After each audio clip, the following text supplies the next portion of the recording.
Kata Abang Syah, masa dekat bukit jalan nak ke Datai Bay tadi, dia nampak ada perempuan melekat dekat belakang Abang Jeff. Mula-mula muka perempuan tu lawa, tapi bila Abang Jeff laungkan azan, muka perempuan tu terus berubah jadi menyeramkan, hodoh sangat. Masa dekat semak tepi laut tu pula, Abang Syah suruh lari sebab dia nampak hantu galah tinggi. Tapi Abang Jeff memang tak nampak apa-apa kecuali dengan bunyi kucing, dan lepas tu bunyi kucing tu bertukar jadi garau.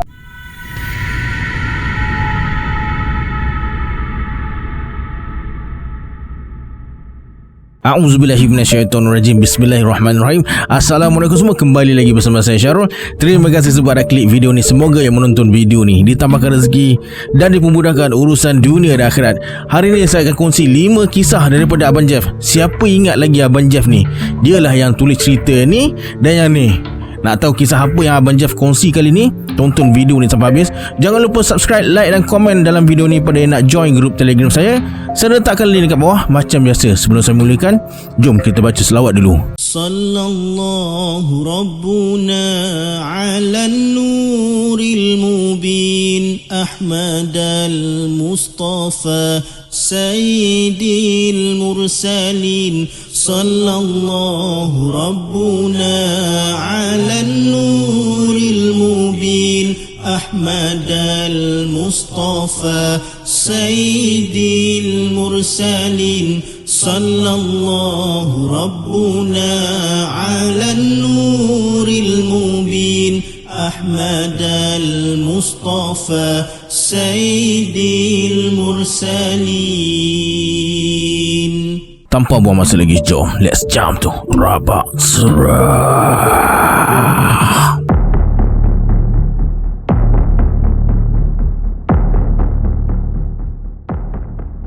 Tahun 1994, masa cuti SEM, Abang Jeff ikut kawan dia bernama Abang Syah yang kerja bawa lori ke Langkawi. Sebenarnya dah lama Abang Syah ajak Abang Jeff ditemankan dia. Kalau setakat sekitar Lembah Kelang tu, memang Abang Jeff dah selalu ikut. Jadi bila ada peluang, kebetulan cuti SEM, mak ayah pun tak halang, Abang Jeff pun setuju untuk ikut Abang Syah pergi jauh sikit kali ni, iaitu ke Pelangi Beach Resort, Langkawi, hantar perabot. Naik lori lama yang bertingkap kayu dan kerusi penumpang kayu tu. Lebih kurang pukul 12:30 malam, mereka mulakan perjalanan yang ambil masa lebih kurang 7 hingga 8 jam untuk sampai ke Pelabuhan Kuala Kedah. Panjang jalan mereka ikut jalan dalam je, langsung tak masuk highway, dan setiap sempadan negeri ada roadblock. Bila ngantuk, Abang Syah berhenti dekat stesen minyak, tidur sekejap dan mulakan perjalanan semula. Abang Jeff tak dibenarkan langsung bawa lori sebab tak ada lesen E full. Sepanjang perjalanan tu, ada je Abang Jeff nampak berbola api, Pontianak dan macam-macam entiti yang ikut lori mereka. Tapi Abang Syah pesan, kalau nampak apa-apa sepanjang perjalanan tu, jangan tegur. Dipendekkan cerita, lebih kurang pukul 7.45 pagi, mereka sampai ke Pelabuhan Kuala Kedah dan tinggalkan lori dekat sana untuk dibawa masuk ke dalam feri. Esok pagi baru mereka ambil dekat Pelabuhan Langkawi. Abang Jeff dan Abang Syah pula naik feri penumpang dan sampai dekat JT Kuah, ada van dari Pelangi Beach Resort jemput mereka. Sampai bilik, mereka berehat dan tidur dulu. Abang Syah cakap nanti dia carikan transport sewa supaya senang mereka nak bergerak sekitar Pulau Langkawi tu. Lebih kurang pukul 4 petang, Abang Jeff bangun tidur. Perut terasa lapar. Abang Syah pula tak ada dalam bilik. Keluar bilik, jenguk ke pintu utama hotel. Abang Syah tengah borak-borak dengan pengurus hotel, dan bila nampak Abang Jeff, dia terus tunjukkan sebuah motor yang mereka akan guna sepanjang berada dekat Langkawi tu. Abang Jeff terus ambil kunci motor tu dan start enjinnya. Mereka mulakan perjalanan ke Pekan Kuah dulu. Pusing-pusing naik motor sambil cari kedai makan. Lepas makan, Abang Syah ajak pergi ke mana saja tempat yang mereka boleh relax. Jadi Abang Jeff bawa motor menghala ke Datai Bay. Sebelum ni Abang Jeff pernah pergi Langkawi, jadi dia tahulah sedikit jalan-jalan dekat Langkawi tu. Masa tengah naik bukit nak ke Datai Bay tu, Abang Jeff perasan ada 3 ekor anjing tengah membungkuk macam sujud menghala ke arah bukit. Abang Jeff ingat dia seorang je yang perasan. Abang Syah pun perasan juga. Dia suruh Abang Jeff bawa laju sikit. Pulas habis throttle tu sampai menjerit enjin, motor langsung tak bergerak. Terasa berat sangat. Mereka turun dari motor, ambil angin dan bertenang kejap. Masa Abang Syah pandang Abang Jeff, tiba-tiba Abang Syah terkaku sambil mulut dia ternganga. Abang Jeff tanya kenapa. Abang Syah tetap terkaku. Bila dah tengok keadaan macam tu, Abang Jeff terus laungkan azan. Baru sebut Allahu Akbar, nampak jelas ada benda terbang masuk ke dalam hutan dekat tepi jalan tu. 3 ekor anjing tadi dah gaib. Masa tu awal lagi, baru pukul 6.20 petang. terang, tak gelap pun. Abang Syah mula tersedar. Terkebil-kebil mata dia masa tersedar tu. Cepat-cepat Abang Jeff start motor dan tinggalkan tempat tu. Alhamdulillah, motor dah tak rasa berat. Mereka tak jadi nak ke Datai Bay dan buat keputusan nak cari kedai makan untuk makan malam je. Abang Syah yang tadi bela sekarang dah sedar sepenuhnya. Dia suruh cari kedai tepi laut jual laksa ikan fresh tu. Nak ke tempat tu ada jalan shortcut, tapi kena parking motor dekat luar. Lepas tu kena jalan kaki ikut Semak Samun. Lepas lalu Semak Samun tu laut dan jalan kaki lagi ke tepi pantai. Nampak dah kedai laksa tu, lampu terang benderang. Mereka pun order seorang semangkuk laksa ikan fresh yang Abang Syah cakap sedap sangat tu. Lepas makan, Abang Syah tanya nak bungkus apa-apa tak, sebab lepas makan nanti mereka terus balik hotel. Besok pagi dah kena ambil lori dan turunkan barang dekat hotel tu. Abang Jeff bungkus je lah apa yang ada dekat atas meja, roti, kek dengan air teh ais. Dalam perjalanan nak ke tempat motor tu, mereka kena ikut laluan Semak Samun tadi. Masa lalu tu, Abang Jeff terdengar suara kucing mengiau. Sayup-sayup je bunyinya. Makin lama makin dekat. Abang Jeff tak fikir bukan-bukan, dia pun panggil balik kucing tu. Tiba-tiba Abang Syah menjerit, "Lari!" Abang Jeff nampak Semak Samun yang tinggi tu bergerak jadi lorong macam ada benda tengah berlari ke arah mereka, dan bunyi kucing tadi tiba-tiba bertukar jadi suara yang menyeramkan, garau. Abang Jeff terus campak segala benda yang ada dekat tangan ke arah Semak Samun yang bergerak tu dan lari sekuat hati. Sampai dekat motor, Abang Syah suruh duduk belakang. Dia nak bawa pula. Lepas start motor, Abang Syah terus pulas throttle minyak sekuat-kuatnya sampai berdengung telinga. Tapi pelik, motor langsung tak bergerak. Kemudian Abang Jeff suruh Abang Syah matikan enjin motor, biar Abang Jeff pula bawa. Masa Abang Syah turun dari motor, badan dia terus menggigil sambil pandang belakang Abang Jeff. Tak tahulah apa yang dia nampak dekat belakang Abang Jeff masa tu. Abang Jeff start motor, lepas tu dia bertakbir, Allahu Akbar, dan masuk gear. Elok motor tu bergerak. Sepanjang perjalanan ke hotel, Abang Syah peluk je Abang Jeff dekat belakang sambil menggigil. Sampai dekat hotel, belum sempat parking motor, Abang Syah dah turun dan berlari masuk hotel. Lepas parking motor, Abang Jeff pula masuk ke bilik. Nasib baik dia ada kad kunci satu lagi. Abang Jeff masuk bilik, dia nampak Abang Syah dah berselubung dalam selimut. Apalah yang Abang Syah nampak tadi sampai dia takut macam ni. Lepas tu Abang Jeff panggil Abang Syah dan tarik selimut dia sambil bacakan ayat kursi. Perlahan-lahan Abang Syah turunkan selimut dan buka mata. Tengok kiri, tengok kanan. Lepas minum air, Abang Syah mula bertenang dan mula bercerita. Kata Abang Syah, masa dekat bukit jalan nak ke Datai Bay tadi, dia nampak ada perempuan melekat dekat belakang Abang Jeff. Mula-mula muka perempuan tu lawa, tapi bila Abang Jeff laungkan azan, muka perempuan tu terus berubah jadi menyeramkan, hodoh sangat. Masa dekat semak tepi laut tu pula, Abang Syah suruh lari sebab dia nampak hantu galah tinggi. Tapi Abang Jeff memang tak nampak apa-apa kecuali dengar bunyi kucing, dan lepas tu bunyi kucing tu bertukar jadi garau yang buat Abang Jeff lari sebab Abang Syah jerit suruh dia lari. Dia terkejut dan nampak semak tu bergerak jadi lorong. Masa dekat motor tu pula, Abang Syah nampak perempuan yang sama cuba tahan hantu galah tu dari datang dekat Abang Jeff. Lepas habis cerita, mereka berdua solat maghrib dan isyak jamak sekali. Abang Syah jadi imam. Lepas solat, Abang Syah tanya Abang Jeff sama ada dia ada pendamping atau tak. Abang Jeff cuma cakap wallahu alam, dan mereka pun tidur. Besoknya Abang Syah jadi pendiam, tak banyak cakap. Abang Jeff pula jadi tak sedap hati. Lepas siapkan kerja dan hantar lori ke pelabuhan, mereka berdua naik feri penumpang ke Kuala Kedah. Dalam feri pun sama, Abang Syah tak banyak cakap. Tanya sepatah, dia jawab sepatah. Abang Jeff ada tersentuh tangan Abang Syah. Panas, demam ke orang tu ni. Cuma sebelum feri sampai ke Kuala Kedah, dia berbisik, janganlah pendamping kau tu muncul masa aku bawa lori nanti, kata Abang Syah. Abang Jeff bagi tahu itu bukan pendamping dia, mungkin kebetulan yang ada yang ikut masa dekat Langkawi tu. Abang Syah masih sangsi, dan itulah kali terakhir Abang Jeff ikut Abang Syah.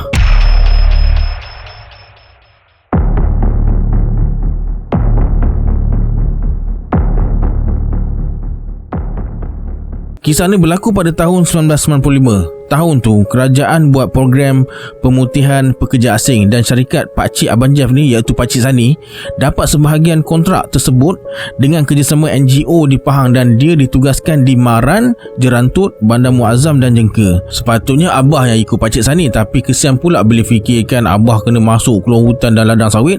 Emak terpaksa jaga restoran dengan kakak je. Jadi Abang Jeff tawarkan diri ikut Pakcik Sani, tapi dengan syarat bila-bila masa kalau keadaan mendesak, dia boleh balik. Pakcik Sani setuju dan mereka mulakan perjalanan lepas solat Jumaat menuju ke Maran, ikut jalan Gomak Lama, Bentong. Kenapa Pakcik Sani ikut situ? Supaya segala jin yang dia bawa tak tersangkut dekat terowong genting sepah. Nak cari rezeki pun kena bawa jin ke? Tanya Abang Jeff. Pakcik Sani tersenyum je. Selesai tugas dekat Maran, mereka ke Jengka pula.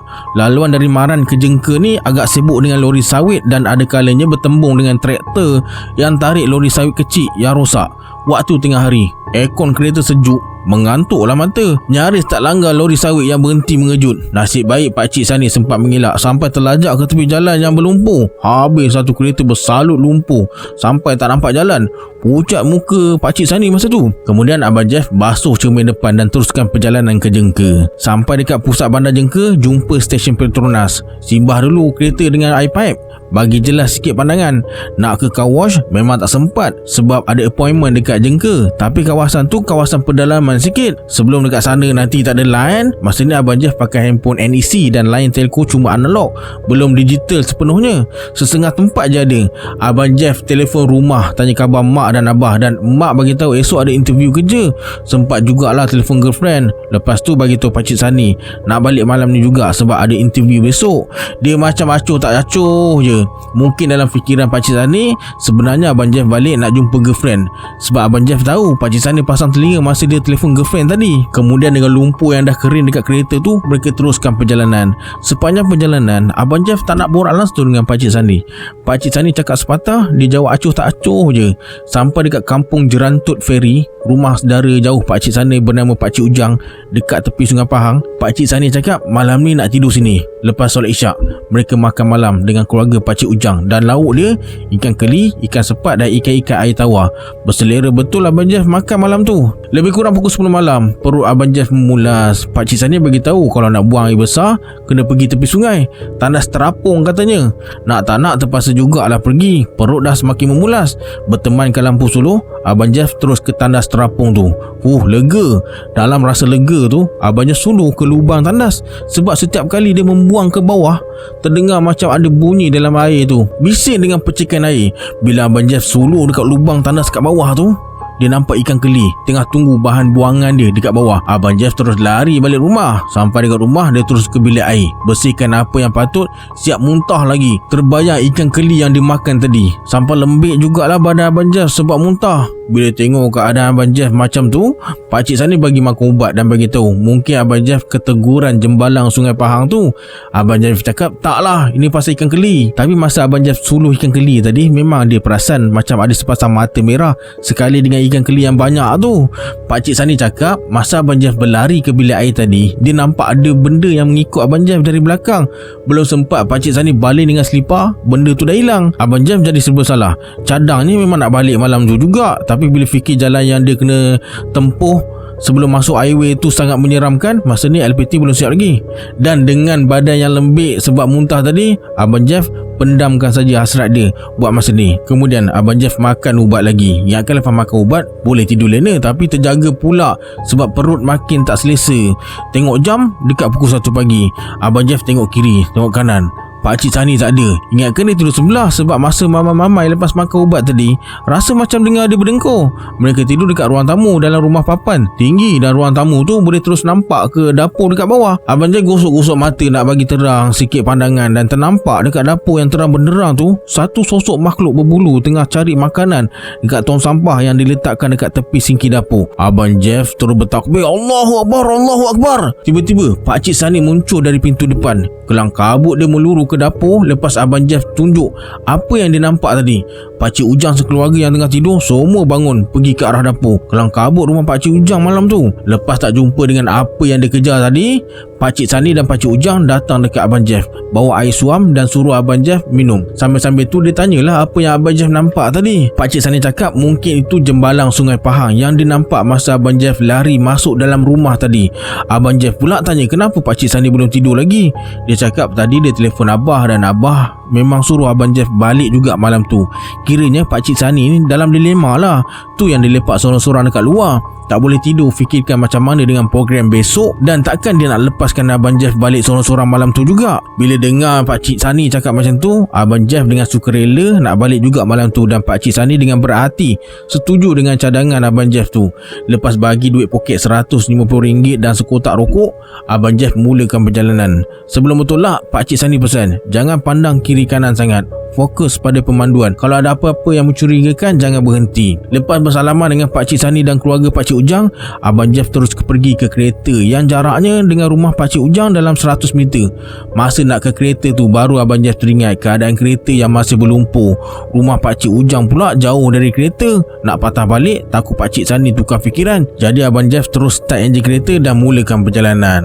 Masa ni perasaan takut memang tak ada, walau Abang Jeff tahu ada benda yang ikut masa dia nak ke kereta tadi. Abang Jeff teruskan perjalanan ikut jalan dalam yang suram dan sunyi. Dia memang tak peduli dengan kiri kanan, fokus memandu, dan sekali-sekala memang ada bau yang kurang menyenangkan masa lalu ikut jalan kampung tadi.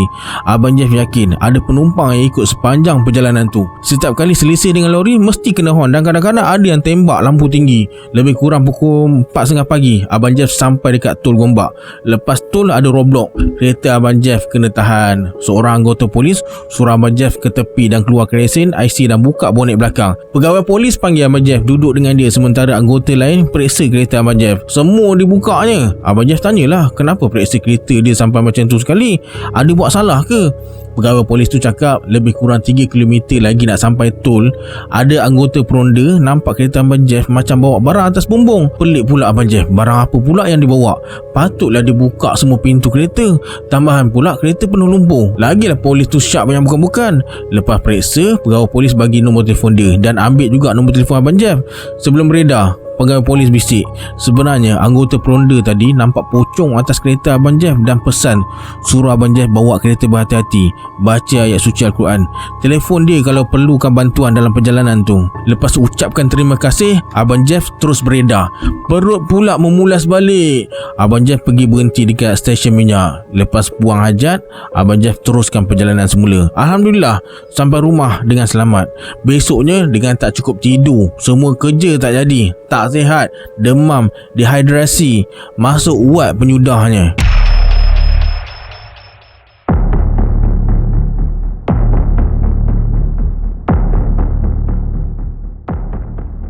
Tahun 2003, Abang Jeff dapat tugasan dekat Perlis. Cadangnya nak pergi dengan rakan kerja, tapi bila fikir pak mentua pun ada dekat sana, Abang Jeff bawa family sekali. Masa ni anak baru 2 orang dan kecil-kecil lagi. Yang sulung baru masuk 3 tahun, nombor 2 belum sampai setahun. Dipendekkan cerita, Abang Jeff sekeluarga bertolak lebih kurang pukul 7 lebih pagi dan sampai dekat rumah mentua lebih kurang pukul 8 malam. Malam pertama, lepas tidurkan anak-anak, Abang Jeff lepak dengan isteri dia atas buaian dekat depan rumah sambil borak-borak. Bila asyik berborak, perut pun mula terasa lapar. Isteri suruh Abang Jeff belikan burger yang tak jauh dari rumah mentua tu. Memang nampak dari rumah mentua kedai burger tu. Simpang masuk jalan je, tapi kena lalu batas sawah padi yang tengah kering. Sampai dekat kedai burger tu, Abang Jeff order lah apa yang isteri dia pesan tadi. Budak jual burger tu tanya Abang Jeff, datang dari rumah yang berlampu tu ke? Sambil tunjuk ke arah rumah mentua lah. Abang Jeff iyakan je. Budak burger tu terus cakap, berani ya abang jalan sorang-sorang dekat sini? Abang Jeff tanyalah kenapa. Dia jawab, arwah ada singgah kedai burger dia minggu lepas dan sejak kematian dia dekat 4-5 kali jugalah arwah datang beli burger kat sini. Budak burger tu cakap dia kenal dengan arwah dan disebabkan dia tahu yang arwah dah meninggal, dia tak kisah buatkan juga burger yang arwah pesan tu, dan dia tahu penyudahnya duit yang dia dapat akan bertukar jadi daun. Aduh lah, kenapalah time-time macam ni pula budak burger tu bercerita bab-bab hantu. Masa balik ke rumah mentua tu, Abang Jeff cepatkan langkah, dah macam berlari. Lega bila sampai depan pagar, tengok makcik pun ada temankan isteri. Pelik makcik tengok Abang Jeff yang termengah-mengah tu. Tapi Abang Jeff tak ceritakan apa yang dia dengar dari budak burger tu. Esoknya masa sarapan, Abang Jeff pun ceritalah apa yang dia dengar pasal kepulangan arwah ni. Makcik tak nafikan atau iyakan, cuma dia cakap memang rumah arwah tak jauh dari rumah mentua ni, dan dia pun cuma dengar-dengar dari mulut orang tentang kepulangan arwah ke kampung halamannya. Arwah yang Abang Jeff masukkan ni pernah gemparkan negara pada tahun 2003. Masa sarapan tu juga, adik ipar cakap rumah mentua pun ada benda juga.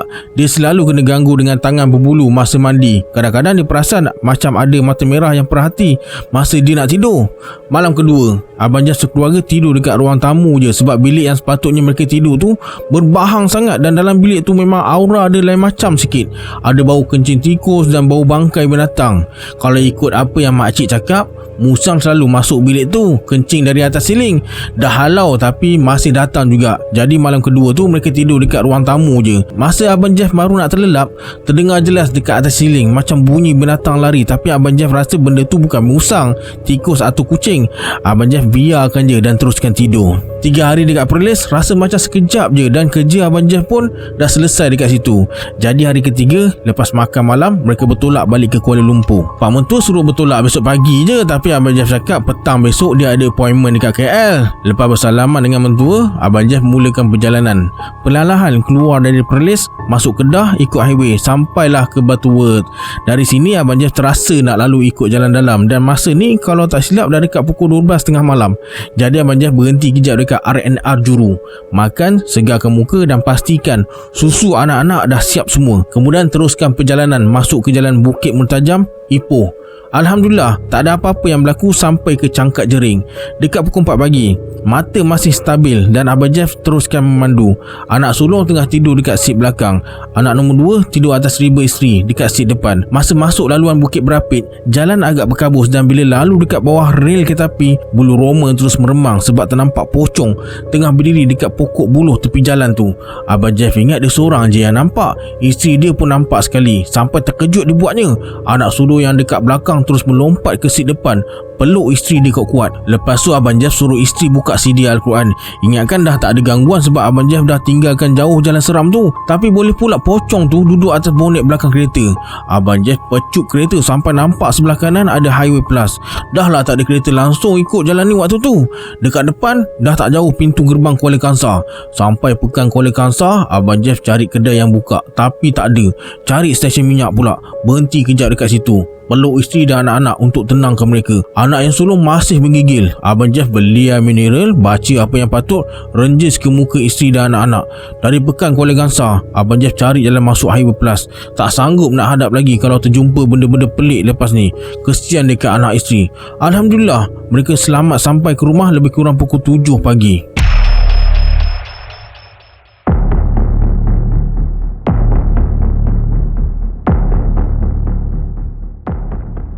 Tahun 2005, isteri tengah mengandung anak ketiga. Masa ni Abang Jeff aktif dengan grup forumer.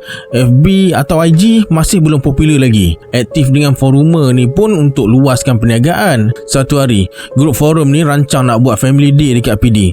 Ramai ahli yang pergi akan bawa anak bini, tapi Abang Jeff lebih selesa sendirian. Isteri pula tengah mengandung anak ketiga. Dipendekkan cerita, mana-mana ahli grup yang datang sendirian sampai awal, dan malam sebelum check-in hotel, mereka lepak sambil main snooker dekat kawasan PD sampai pukul 8 pagi.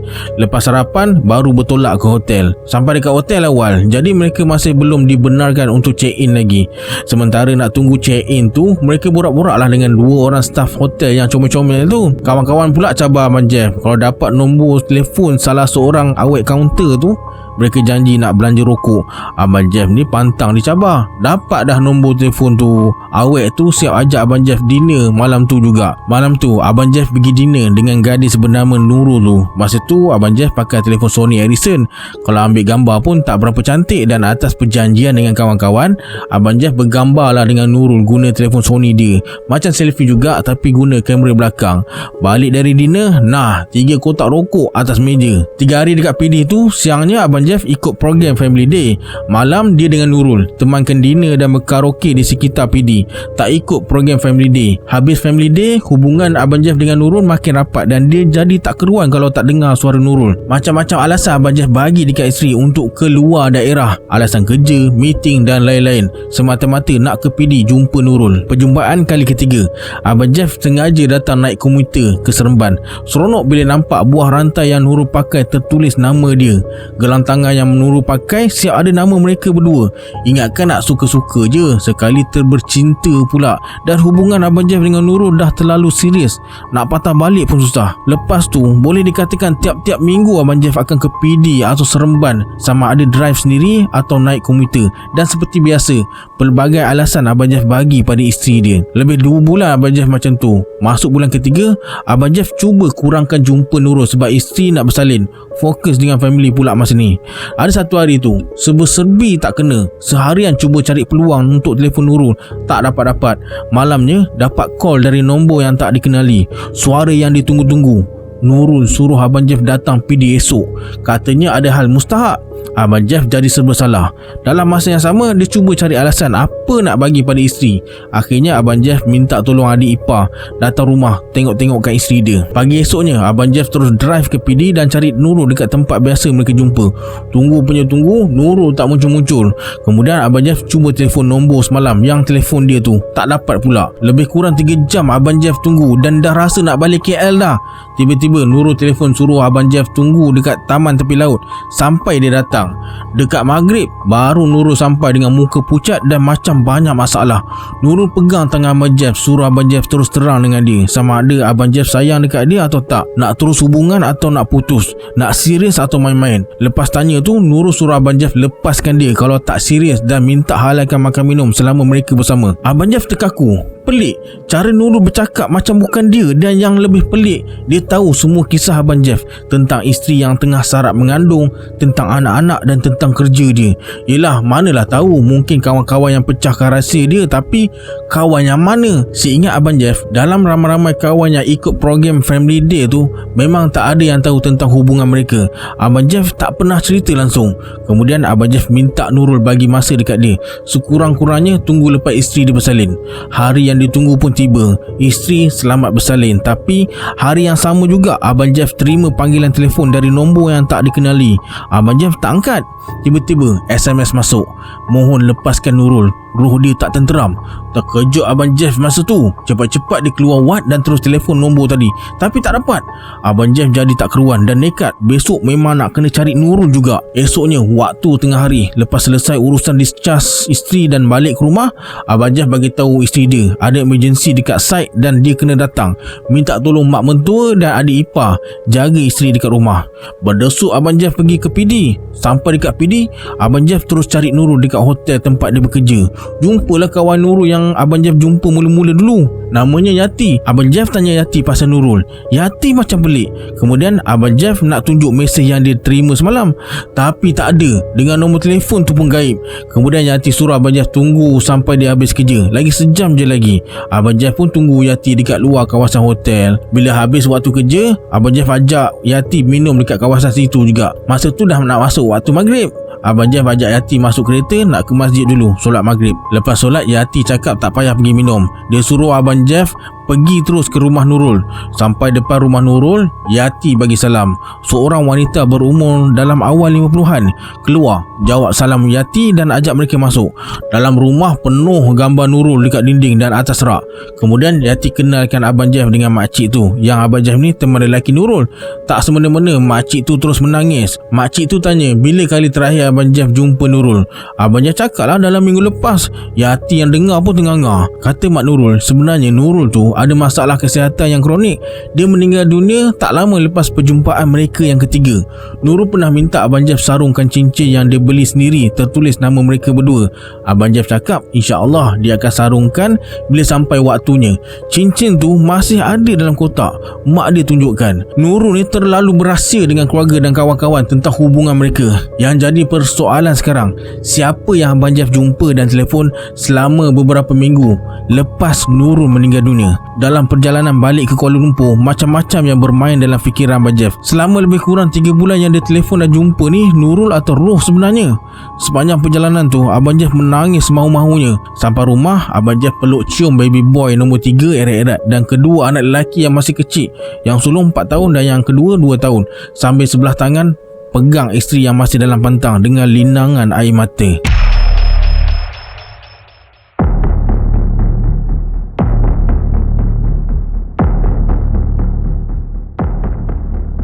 Cerita ni jadi tahun 2017. Masa tu adik ipar perempuan Abang Jeff yang tinggal dekat Johor minta tolong hantarkan dia balik sana sebab tugas dia dekat KL dah selesai. Dia suruh bawa sekali bibik yang dia pinjamkan sekejap dekat rumah Abang Jeff sebelum ni. Kebetulan Abang Jeff tengah free, jadi dia pun setujulah. Anak-anak tak ikut, cuma bawa yang bongsu.